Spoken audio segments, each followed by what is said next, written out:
2026. I'm very sure there's this culture of, oh, new year, new system, new year, new me, new year. There are not many resolutions, rather people make a lot of resolutions at the beginning of the year, that this year this is what I want to work with, this year this is how I want to be, this year this is how I want to behave, this year this is who I want to become, this year this is what I want to do, these are the projects I would like to engage.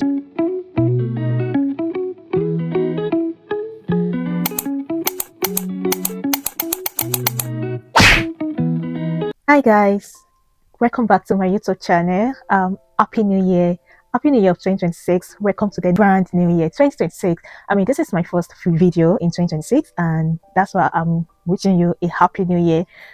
We are grateful to God for his mercy, for his favor, for his grace that has carried us through the year 2025. 2025 was an amazing year. It was a beautiful year, but I believe that 2026 can be better. I believe that God has much more for us in 2026 than 2025. So happy new year, guys. Welcome to 2026. How have you been? How have you been faring? I hope you are faring well. To my subscribers, thank you very much for always rooting for me. Thank you for sticking through with me on this channel. This channel is a baby channel, but I believe that God is going to reach out to the hands of the health through this channel. God is going to make a name for himself to this channel. I believe so. And so thank you very much for subscribing. And to my viewers, please do wait to subscribe to this channel. Do wait to like, do wait to share the videos to your friends, to your families. Someone out there would need these videos and will be blessed by it, I believe. Anyways, today's video is just like a chat, probably, or maybe a discussion, and it's just about New Year 2026. So before I go into the new video, I pray that this 2026, the new year, will be all that God has in store for us, will be all that God has planned it for us to be. Because to be honest, I know that God's plan is the best. God's will is the best. Even Jeremiah 29 says that, I know the plans that I have for you, the plan to bring you to an expected end. So I always pray that God's plan or God's will be fulfilled in our lives in this new year. Anyway, how have you been so far? For me, God has been faithful. Really, God has been faithful. The first year, I didn't work on the 1st of this January, and I'm super grateful for that. I was intentional not to work on the 1st of January because last year I worked on the 1st of January, I worked on the 31st of December, and I worked on the 1st of January. But this year, I was so particular, I was so intentional about it that I had requested, not to work on 31st and 1st of January, and because it's a lot for me. I always love to be in the presence of God, moving into the new year, and first day of the year, why should I work? Why? Anyway, that's my belief. Anyway, I just love to be indoor, to be with myself and with God, just to enjoy that free day. Why not? The first day of the year for myself. So maybe you worked on the first day of the year. I didn't work, and I loved it for me for not working on the first day of the year.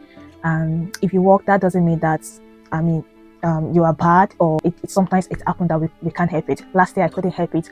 I had to work on the first day of the year, and God, it understand that if you work doesn't mean that you are bad. There can always be a day separated, set apart to spend with God, to have a chat with God, to start of the year necessarily does not mean the first day of the year. I think it's just Nigeria and maybe England or UK generally, European countries that start the year 1st of January. That I heard, I'm not sure. I heard that there are some countries that their start of the year is not January. I don't know. Maybe we can make a research. It's just coming to my mind now. I heard, so someone told me at work. I will make a research and I'll drop it in the comment section. Anyways, so 2026. I'm very sure, there is this culture of, oh, new year, new system, new year, new me, new year. There are not many resolutions.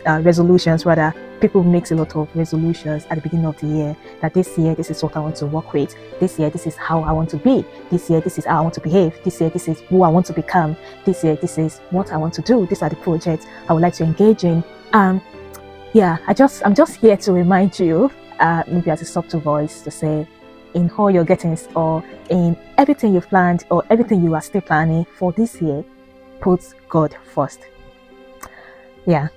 I know it sounds cliche, but to be honest, if you asked me, seriously, what is the first thing, or what would you advise me? I'm planning for the new year. What do you think I should do better this year? I would say this year, what you should do better is ensure that in everything, at every step of the year, or at every step you take this year, ensure that you put God first. Just ensure. In fact, this is to myself as well, because this year I'm praying to God to help me I wish to be intentional, to be more intentional in my plannings. And what do I mean by that? By putting God first. I don't want a situation where, like last year, last year has gone, but I don't want a situation where I would have planned and then I would not bring God in it. I want to I want to tell God first before I start planning. Okay, for example, let's say I want to travel, and let's say I desire to travel. It starts from desire. I desire to travel. um I will not start paying. I will not start making arrangements, like maybe like get an hotel, get my ticket, my flight ticket or train ticket or bus ticket whatsoever, and then I will not say, oh God, I want to travel, do you want me to go? Because I've already gotten the ticket or the flight or maybe bus ticket or whatsoever ticket that I want to use. I've already made reservations for hotels. I've already made things, arranged things, and I'm not coming to God to say, God, do you want me to go? Even if God says I should not go, I will not hear it because I've already made the plans. So that's an example anyway. So what I'm trying to say is that, just ensure that this year you carry God along. Let God be your priority. Put God first in everything you plan or in all your plannings. In fact, if possible, I will encourage that you stay with God, you seek the face of the Lord, seek to know what plans He has for you this year. Maybe if you want to do it quarterly so that it won't be too overwhelming, you can ask God that, oh God, what would you like? What would you like me to do in this first quarter of the year? What would you like me to do this year? What are your plans for me? What are the things you want to do in me? In me. I'm saying in me because it also matters that you also build your relationship better with God. Relationship is progressive. I'm just thinking about this. Yeah, relationship. I feel like relationship is progressive. It's always keep getting better. And how does it get better? I feel like it's about the people involved. If they are more intentional about each other, it gets better. So I want you to be intentional with your relationship with God this year. This year. 2024, no, 2023, towards the end of 2023, I felt like God wanted me to stay more in His presence in 2024. In fact, it was so obvious, like it was so clear to me that God wanted me to stay more in His presence in 2024. But guess what? Like there were a lot of situations that kind of pulled me, like they were literally pulling me away from God's presence, and there were just a lot of things that that rose against that revelation that God wanted me to stay in His presence. And why am I saying this? That sometimes there are a lot of situations around us that would discourage us, to seek God, to stay in God's presence, to study the Word of God, to pray to God, to just ensure, communicating with God constantly. There will be a lot of situations. There could be a lot of reasons or questions or things that will question you to say, why? Why do you think God would do this for you? God that did not do it in 2025. God that didn't God see you in 2025 when you were struggling? Didn't God see that you were putting so much effort? Didn't God see, the plans that you have for 2025? And nothing happened. So do you still want to continue to seek God? I would say yes, because God is faithful. God is faithful. The year can change, the situation can change, but God can never change. God is constant. Another thing I will say in this 2026, I want you to see I don't want you to see God as a burden. Don't see God as a burden. Try as much as possible to build intimacy with God. I think it's just like a continuation of the first point. Build an intimacy with God. See God for who He is. Don't seek God because you want to get things from Him.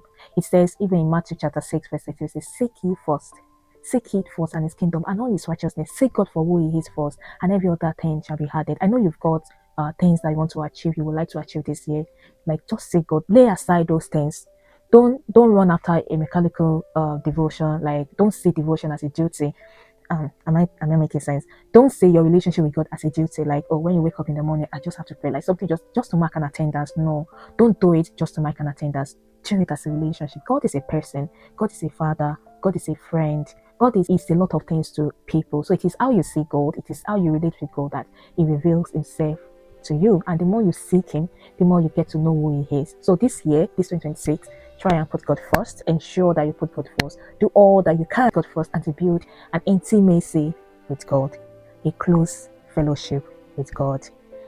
In fact, I don't know if I should say it yet. I've been studying the book of Genesis, and I've been so amazed. Like, it has really challenged me, especially the life of Noah, the life of Abraham, has really, really challenged me. Look at Noah. God wanted to destroy the world, the earth, and he was like, oh, I have found someone who I can count on, to save the world again. And God used Noah. And even the Bible said that Noah was in a very close fellowship with God. Another one is Abraham. Look at Abraham. Abraham faced a lot of challenges, right? In fact, I would say Abraham is a friend of God. And I love that relationship so much. I desire such a relationship with God, that God will call me his friend. I mean, I want to be a friend of God. Who doesn't want to? To the extent that God wanted to destroy Sodom and Gomorrah. And God was like, would I hide this thing from my friend, from Abraham? Imagine the God of the universe saying that, how could I hide this thing from Abraham? I will need to tell him.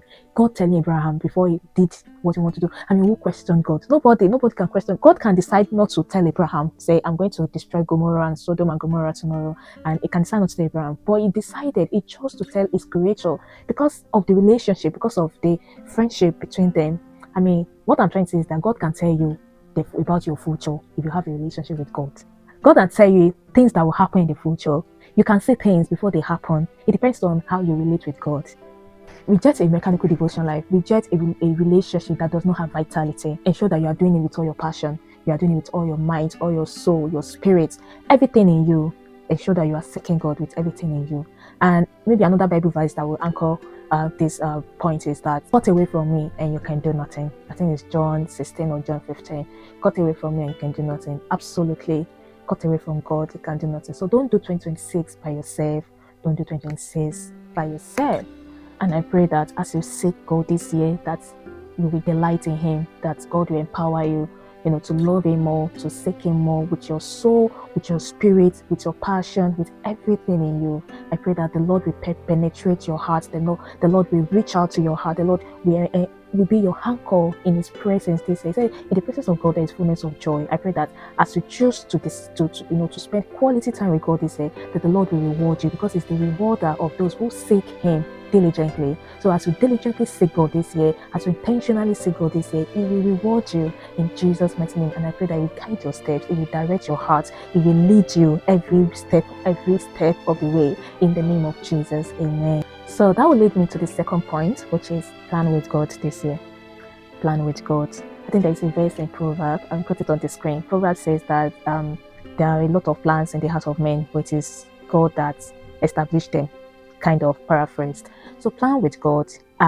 Last year, I don't know if I had any plans. Yeah, I had some plans last year, but I wasn't able to fulfill all the plans. I mean, I wasn't able to achieve all the plans. So planning with God means, telling God, okay, this is what I want, or asking God, what would you want me to do this year? Where would you want me to focus on this year? And if God lays things on your heart, ensure that you write it down. Even Habakkuk chapter 2 says that write it down, write your vision down, because when you write it down, it becomes more plain to you. You tend to see it and you want to run with that, right? So write your visions down. Some people believes in vision board. If you are the type that believes in vision board, where you create a board and then you get a picture of whatsoever you plan to achieve this year, or something that represents that particular thing you want to achieve this year, you stick it on the board. Some do virtual vision board. Some create, the physical one, get a board and design the vision board, whatsoever that works with you. But keep it in mind that you do it with God. Let God be the center of your plan, and allow for flexibility. Allow for flexibility, where God can decide to turn your plans around. Yeah, like I said, He knows the best. He is your creator, He's your maker. He sees ahead of us, so He can decide to change your plan. Allow that flexibility. Sometimes when God decides to change our plans, sometimes it might be a bit like uncomfortable at first, but best believe that it is your best. God always has your best interest. He always has your interest. The third point, embrace growth. Embrace growth. I'm talking to myself as well, to be honest. Embrace growth. This year, one of the ways I wish to embrace growth is to read books. The year I read books a lot was 2020. 2020 there was lockdown and everybody was at home. That was like I don't want to say we should have that time again, but where I had free time to invest in myself, I read a lot of books, and they really, really shaped my mind. They changed my mind, they transformed my mind. So please, this year, if you can, invest in reading books. Invest in books, read books, quality books, not just story books that will change your mind, books that will challenge your growth, books that will challenge your mindset. build your mindset, enlarge your horizon, build your mindset. I think there is an adage or a statement that says that sometimes mind can get to where you want to go before your legs. So if you see your mind, even in the Bible, it's in the Bible where I think when God wanted to bless Abraham, and God said to Abraham, "Get out, look at the stars as far as your eyes can see." And that eyes does not literally means, your visions, your sight. Your sight can also be your mind. That's why we always pray for God to give us insight. Insight means like a revelation, and it can also be in your mind. So as far as your mind can go, I think there's also another Bible, Ephesians 3:20, that says, God can do super abundantly above what you can think, what you pray. What are the things you think about? And I feel like what you think about majorly depends on what you let into your mind. And that's why I say this year, ensure that you invest in books. Read books that will expand your mind. Read books that will challenge you to become better, to become a better person in your career, in your life, on your finances, in your relationships, in every area of life. Ensure that you are reading books. You are reading books. Read books about your life. Bible is of course, Bible is necessary. Read your Bible, because that is where you get life lessons. Like, they are literally like manual to live, to excel in this life. Do you get there? I feel like there are nothing that is going on in this world that's not in the Bible, to be honest. There will always be like something, to give you an insight or revelation and understanding of how to act in a situation, of how to respond to circumstances, or how to treat someone. The Bible is a well-balanced book. So study your Bible, read books.